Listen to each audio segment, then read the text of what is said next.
আসসালামু আলাইকুম। আপনারা সবাই কেমন আছেন? আশা করি বিধাতার অশেষ রহমতে আপনারা সবাই ভালো আছেন। আমিও বিধাতার অশেষ রহমতে ভালো আছি। যাই হোক, আমি যে বিষয়টি নিয়ে আপনাদের সঙ্গে আলোচনা করতে চাচ্ছি বা আলোচনা করব বা আপনাদের বোঝানোর চেষ্টা করব, সেইটি হচ্ছে সোনার হরিণ নামক যে বস্তুটি সৃষ্টিকর্তা আপনার আমার দেখায় রাখছেন এবং দেখাইছেন। ওই সোনার হরিণটা আমার আপনার পেতে হবে। সোনার হরিণটা পেতে হলে অবশ্যই অনেক পথ আমাদের পাড়ি দিয়ে ওই সোনার হরিণের কাছে যেতে হবে। এর মাঝে আমি আপনি যদি কোনো ভুল করে ফেলি, তাহলে আমি আপনি ওই সোনার হরিণের কাছে যেতে পারবো না, আমরা ব্যর্থ হয়ে যাব।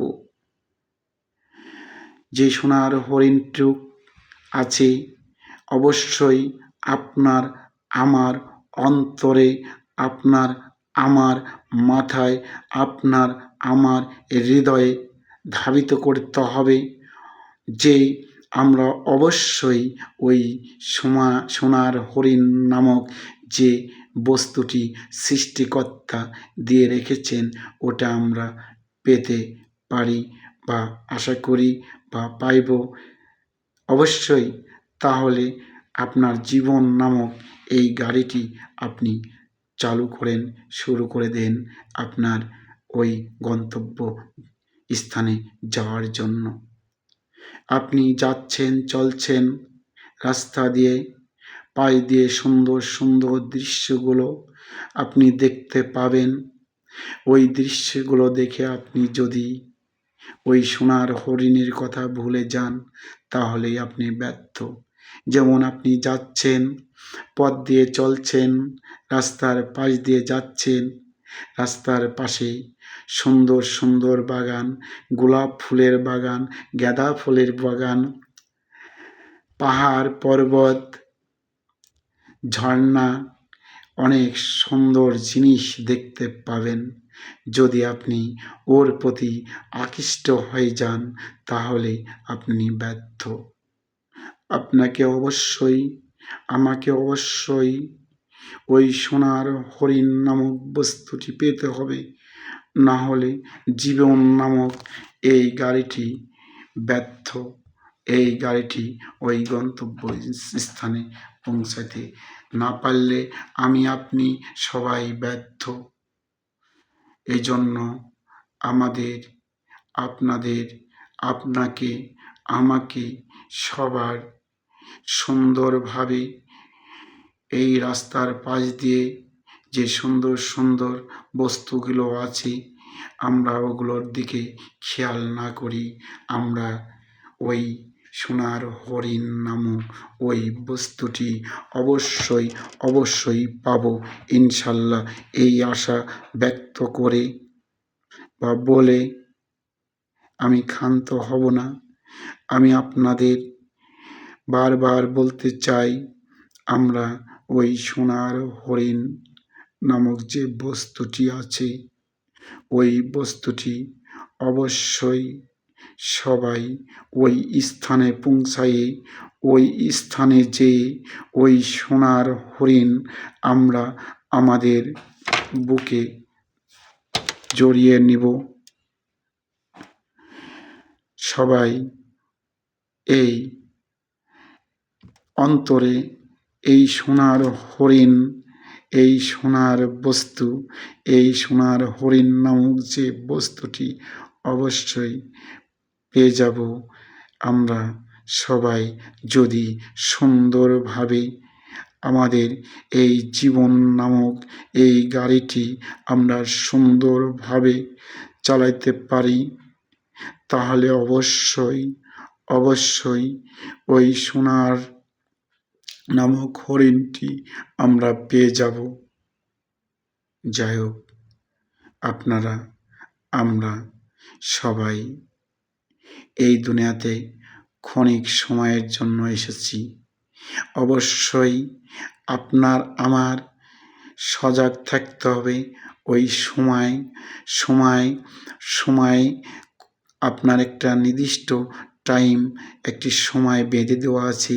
এই সময়ের মধ্যেই আপনাকে আমাকে ওই সোনার হরিণ নামক স্থানে পৌঁছাইতে হবে, না হলে আপনি আমি সবাই ব্যর্থ। এই সময়টা কত সময়, সেটা একটা নির্দিষ্ট টাইম সৃষ্টিকর্তা দেয়নি।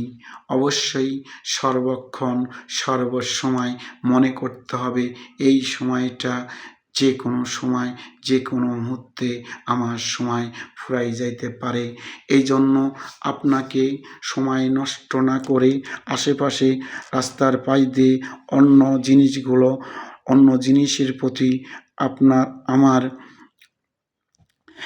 না তাকিয়ে আপনার যত দ্রুত সম্ভব, যত দ্রুত যাওয়া যায় আপনার ওই সোনার হরিণ নামক বস্তুর কাছে পৌঁছাইতে হবে এবং যাইতে হবে।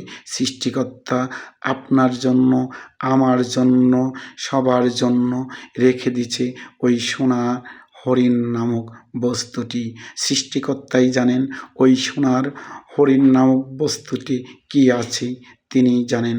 অবশ্যই আমরা জানি সৃষ্টিকর্তা যেহেতু আমাদের কোনো বস্তু উপহার দেবে, অবশ্যই অবশ্যই ওই বস্তুটি ভালো। যাই হোক, আমি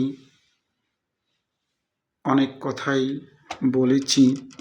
আমি কতটুকু বুঝাইতে পেরেছি আপনাদের আমি জানি না, তবে আমি আপনাদের আবারও বলতে চাচ্ছি বা বলছি বা বোঝানোর চেষ্টা করছি। আমার ভাষা কতটুকু বুঝতে আপনারা পেরেছেন আমি জানি না, তবে আমি আবারও আপনাদের বোঝানোর চেষ্টা করছি যে ওই সোনার হরিণ নামক বস্তুটি অবশ্যই অবশ্যই আপনাকে আমাকে পেতে হবে এবং নির্দিষ্ট একটা টাইমের মধ্যে আমরা সেই সোনার হরিণ নামক বস্তুটি সবাই পাবো, সবাই পাবো। আর আমি আর কিছু বলতে চাই না। আমি শুধু একটি কথাই বলতে চাই যে আমি যে কথাগুলো বললাম, আমার এই কথাগুলোর মধ্যে যদি ভাষাগত কোনো ত্রুটি হয়ে থাকে আপনারা ক্ষমার দৃষ্টিতে দেখে আমাকে ক্ষমা করে দেবেন। আর আমি যদি একটু ভালো কিছু বলে থাকি, আমার ভাষার মধ্যে ভালো কিছু যদি থাকে, সেটা আপনারা আপনাদের হৃদয়ে অনুধাবিত করবেন, আপনাদের হৃদয়ে রাখবেন এবং এবং আপনারা সৃষ্টিকর্তার কাছে আমার জন্য দোয়া করবেন। আমি আপনাদের জন্য দোয়া করি, সবাই সবার মঙ্গল কামনা করি। আসসালামু আলাইকুম ওয়া রাহমাতুল্লাহি ওয়া বারাকাতুহু।